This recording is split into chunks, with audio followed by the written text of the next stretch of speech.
बच्चों, आज हम आपको औसत चाल, औसत वेग पर आधारित सवालों को हल करना बताएंगे। इससे पहले वाली वीडियो में हमने बताया था कि चाल क्या होता है, वेग क्या होता है, औसत चाल, औसत वेग, इसके बारे में हमने समझाया था। अब इन पर आधारित कुछ सवालों को हम यहाँ पर बताने वाले हैं। तो जैसे मान लो एक सवाल हमें दिया जा रहा है कि एक शहर ए से बी तक एक कार 40 किलोमीटर पर घंटे की चाल से जाती है और शहर बी से ए तक जब वापस आती है तो वापस आने में उसकी चाल 60 किलोमीटर पर घंटा हो जाती है। तब कार की औसत चाल कितनी होगी और कार का औसत वेग कितना होगा। तो देखो यहाँ पर जो सवाल है उसमें हमें क्या क्या दिया जा रहा है कि कार इस तरह से ना लिखें, ऐसा लिख सकते हैं, शहर ए से बी तक जाने में, शहर ए से शहर बी तक जाने में कार की औसत चाल 40 किलोमीटर पर घंटा है, जबकि वही कार शहर बी से जब शहर ए पर वापस आती है, शहर बी से शहर ए तक वापस आने में कार की औसत चाल चाल तक वापस आने में कार की चाल 60 किलोमीटर पर घंटा हो जाती है। तब कह रहे हैं उस कार की औसत चाल और उस कार का औसत वेग ज्ञात कीजिए। यहाँ पर हमें कार की औसत चाल निकालना है और कार का औसत वेग निकालना है। तो यहाँ पर हम देखेंगे कि कार जब शहर ए से बी तक जाती है तो उसकी चाल होगी, शहर ए से बी तक जाने में कार की चाल 40 किलोमीटर पर घंटा है। जब कार शहर बी से ए तक वापस आती है तो उसकी चाल 60 किलोमीटर पर घंटा हो जाती है। तो पूछ रहे हैं कार की औसत चाल कितनी होगी और औसत वेग कितना होगा। तो दोनों के लिए हमने फॉर्मूला पढ़ा है, औसत चाल बराबर होता है कुल दूरी बटे कुल समय, जबकि औसत वेग बराबर होता है कुल विस्थापन बटे कुल समय अंतराल। तो सबसे पहले तो हमें ये देखना पड़ेगा कि कार जब गति कर रही है तो गति करने पर उसने कितनी दूरी तय की है और उस गति करने को मतलब जो समय है वो कितना लग रहा है। तो यहाँ पर हमें शहर ए से शहर बी की दूरी तो दे नहीं रहे, तो यहाँ मान लेंगे, माना शहर ए से शहर बी की दूरी x किलोमीटर है, शहर ए से शहर बी की दूरी x किलोमीटर है। तो जब कार शहर ए से बी तक जाएगी तो वह दूरी x किलोमीटर तय करेगी। तो यहाँ पर कार शहर ए से बी तक जाती है और वापस वह शहर बी से ए पर आ रही है। तो जब शहर ए से बी तक जाएगी तो x किलोमीटर दूरी तय करेगी और वापस फिर शहर बी से ए पर आएगी तो फिर से x किलोमीटर दूरी तय कर लेगी। तो इस तरह से कार द्वारा तय की गई कुल दूरी हो जाएगी, कार द्वारा तय की गई कुल दूरी 2x किलोमीटर। और कार द्वारा तय किया गया यदि विस्थापन देखा जाए, कार द्वारा तय किया गया विस्थापन, तो विस्थापन और दूरी इन सभी के बारे में हम अच्छे से समझा चुके हैं पिछले वाली वीडियो में। तो यहाँ पर यदि विस्थापन देखें तो हम देखेंगे कि कार शहर ए से चल रही है, तो इसलिए इसका प्रारंभिक बिंदु शहर ए है, शहर बी तक जाती है और उसके बाद फिर शहर ए पर वापस आ जाती है। तो आकर रुक भी शहर ए पर रही है, इसलिए अंतिम बिंदु भी शहर ए होगा। तो यहाँ पर प्रारंभिक और अंतिम दोनों ही बिंदु शहर ए है, इसलिए विस्थापन यहाँ पर हो जाएगा 0। तो कार द्वारा तय की गई कुल दूरी 2x किलोमीटर है, जबकि कार द्वारा तय किया गया विस्थापन 0 है। यहाँ पर हम मान के चलेंगे कि माना शहर ए से शहर बी तक जाने में कार को t1 समय लग रहा है, समय को t से लिखते हैं, जाने में समय t1 लग रहा है और वापस आने में कार को समय t2 लग रहा है। तब यदि हम औसत चाल निकाले तो यहाँ पर औसत चाल का फॉर्मूला लगा देंगे, होता है कुल दूरी बटे कुल समय। तो यहाँ पर यदि कुल दूरी देखें तो कार द्वारा तय की गई कुल दूरी 2x है और कुल समय अगर देखें तो जाने में है और वापस आने में समय t2 लग रहा है, तो t1 अब लेकिन हमें समय t1 t2 के मान तो पता नहीं है, औसत चाल तो हमें निकालना ही है। तो हमने फॉर्मूला पढ़ा हुआ है चाल बराबर दूरी बटे समय, एक हमने फॉर्मूला पढ़ा है चाल बराबर दूरी बटे समय। तो यहाँ से अगर समय बराबर निकालें तो समय बराबर दूरी बटे चाल, यही हो जाएगा। तो समय बराबर दूरी बटे चाल, अगर हम समय t1 निकालें तो जो t1 समय है वो शहर A से B तक जाने में है, तो शहर A से B तक जाने में समय t1 है, और शहर A से जब कार शहर B तक जाएगी तो दूरी कितनी तय करेगी?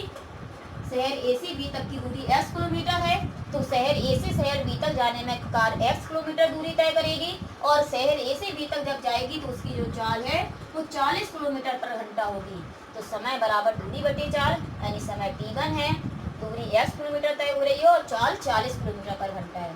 इसी तरह से अगर t2 समय निकालें तो t2 समय जो है वो B से A तक वापस आने में है, तो जब कार शहर B से A पर वापस आएगी तब भी दूरी x किलोमीटर तय करेगी, लेकिन उस समय उसकी जो चाल है वो 60 किलोमीटर पर घंटा हो जाएगी। तो इस तरह से यहाँ पर हम t1 और t2 निकाल लेंगे। तो जो t1 और t2 निकल आए हैं उनके मान हम यहाँ पर रख देंगे। तो 2x, t1 का मान है x बटे 40 और t2 का मान है x बटे 60।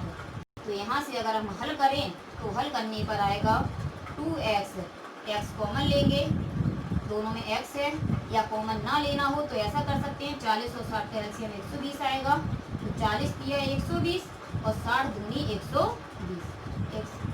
इसे और हल कर लें तो 2x upon 5x upon 120, x से x कट जाएगा, 120 ऊपर जाएगा तो 2 गुणा 120 बटे में 5, 5 दूनी 10, 5 चौको 20, 24 दूनी 48 किलोमीटर पर घंटा।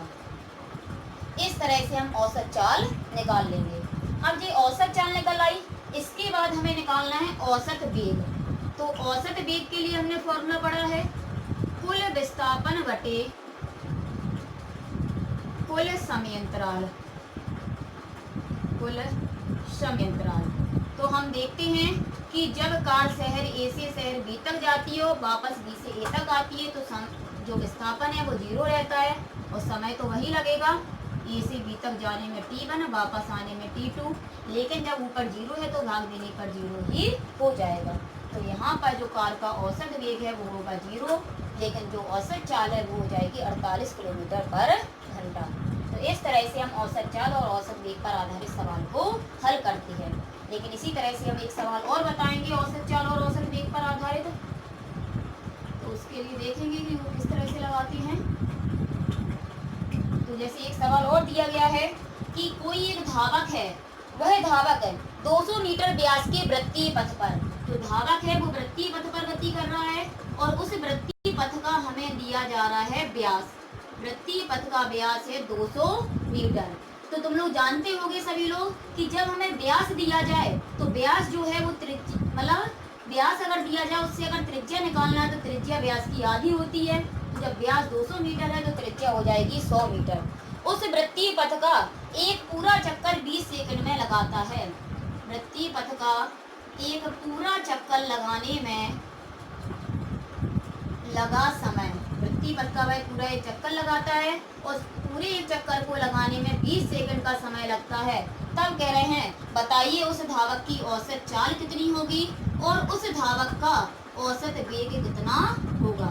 धावक का हमें औसत चाल और औसत वेग निकालना है।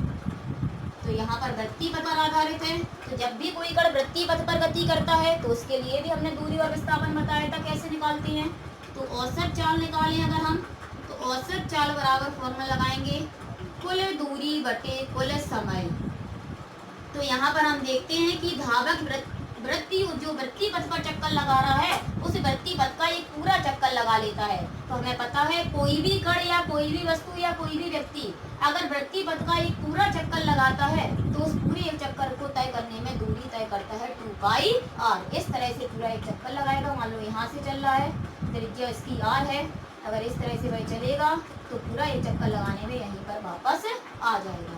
इस तरह से वह पूरी वृत्तीय परिधि को तय कर लेगा और वृत्तीय परिधि होती है 2πr। इसे पूरा तय करने में समय लग रहा है उसे 20 सेकंड। 2π का मान अगर रख दें तो 3.14 या 22/7 कुछ भी रख सकते हैं। r की वैल्यू 100 है, अपॉन में 20, 2 से काट देंगे 10। इन दोनों का अगर दशमलव हटाएंगे तो दशमलव हटाने पर 2 जीरो बढ़ जाएंगी, पूरे दशमलव के बाद 2 अंक कट जाएगा, यानी आ जाएगा 314/10। 10 का मतलब एक अंक बाद दशमलव, यानी 31.4 मीटर पर सेकंड। तो इस तरह से हमने औसत चाल निकाल ली। अब हमें निकालना है औसत वेग। तो औसत वेग बराबर फॉर्मूला होता है कुल विस्थापन बटे कुल समयांतराल। तो यहाँ पर हम देखेंगे कि विस्थापन जो है वो 0 होगा, क्योंकि कण वृत्तीय पथ का एक पूरा चक्कर लगा रहा है। एक पूरा चक्कर लगाने का मतलब है कि कण अगर इस बिंदु से चल रहा है तो चक्कर लगाने के बाद इसी बिंदु पर आ जाएगा। तो कण इसी बिंदु पर आ जाएगा तो उसका पूरा जो विस्थापन है वो 0 हो जाएगा, और समय तो 20 सेकंड ही लग रहा है, भाग दे देंगे तो 0 ही आएगा। तो इस तरह से औसत वेग हो जाएगा 0। तो इस तरह से हम औसत चाल और औसत वेग पर आधारित सवालों को हल करते हैं, लेकिन इन्हें हल करने से पहले हमें दूरी और विस्थापन निकालना आना चाहिए। तो यदि आप लोगों को दूरी और विस्थापन निकालना नहीं आता है तो हमारी वीडियो को आप देख सकते हो। दूरी और विस्थापन पर की वीडियो मतलब उसकी डेफिनेशन, उसका पूरा मतलब डिटेल में दिया गया है और उसके सवाल भी दिए गए हैं। तो उन वीडियो को देखकर आप दूरी और विस्थापन को समझ सकते हो और उन पर आधारित सवाल भी हल कर सकते हो। तो यदि हमने दूरी और विस्थापन निकालना सीख लिया तो हम औसत चाल और औसत वेग को भी